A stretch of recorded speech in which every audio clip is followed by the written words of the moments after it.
Assalamualaikum warahmatullahi wabarakatuh. Perkenalkan, nama saya Debbie Trioktanesa Evit, NIM 19231013, berasal dari jurusan Pendidikan IPA. Nah, kali ini saya akan membahas mengenai aquascape dan sayuran hidroponik. Pada mata kuliah Science Entrepreneurship yang diampu oleh dosen pengampu Ibu Firda Azara, SPD MSI. Materi yang akan kita bahas kali ini, yang pertama latar belakang, yang kedua tujuan dan manfaat usaha, yang ketiga adalah landasan teori usaha, yang keempat alat dan bahan, yang kelima cara pembuatan, dan yang keenam adalah kesimpulan dan saran. Yang pertama yang akan kita bahas mengenai latar belakang dari sayuran hidroponik dan aquascape. Hal ini dilatar belakangi karena kebutuhan masyarakat untuk kesehatan tubuh, salah satunya yaitu mengkonsumsi sayuran.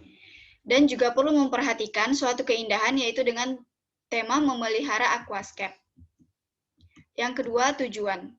Tujuan yang pertama yaitu melatih diri agar mampu hidup mandiri dan terampil dalam memasuki dunia usaha di masyarakat. Yang kedua, sebagai wujud penerapan ilmu yang telah diperoleh di bidang kewirausahaan. Yang ketiga, menjadikan sebagai pembelajaran dalam suatu usaha. Yang ketiga yang akan kita bahas mengenai landasan teori usaha. Yang pertama, pengertian sayuran hidroponik dan aquascape. Ini merupakan contoh dari sayuran hidroponik. Hidroponik adalah suatu istilah yang digunakan untuk bercocok tanam tanpa menggunakan tanah sebagai media tumbuhannya. Nah, biasanya media yang digunakan yaitu berupa air. Ini merupakan aquascape. Nah, aquascape itu sendiri adalah seni mengatur tanaman air atau batu karang, koral, atau kayu apung secara alami dan indah di dalam akuarium, sehingga memberikan efek seperti berkebun di bawah tanah. Yang kedua, suhu pada sayuran hidroponik dan aquascape.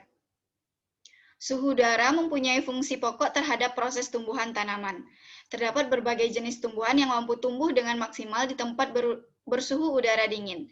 Tetapi, ada juga tanaman yang tidak mampu tumbuh subur di tempat cuaca dingin ataupun sebaliknya. Nah, begitu jugalah dengan ikan yang hidup di aquascape. Selanjutnya, yang keempat, membahas alat dan bahan sayuran hidroponik dan aquascape.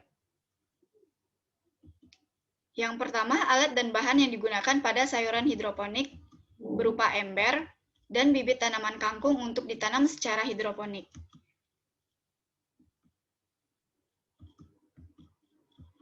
Lalu ada saringan dan air.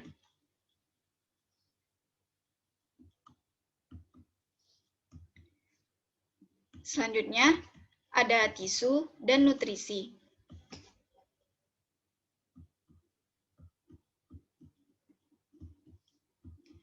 Adapun alat dan bahan yang digunakan pada aquascape, yang pertama wadah akuarium, kerikil atau pasir. Nah, yang selanjutnya yaitu batu air dan akar tumbuhan.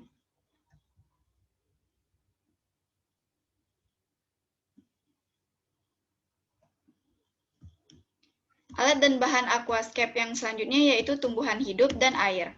Lalu, menggunakan ikan sebagai medianya.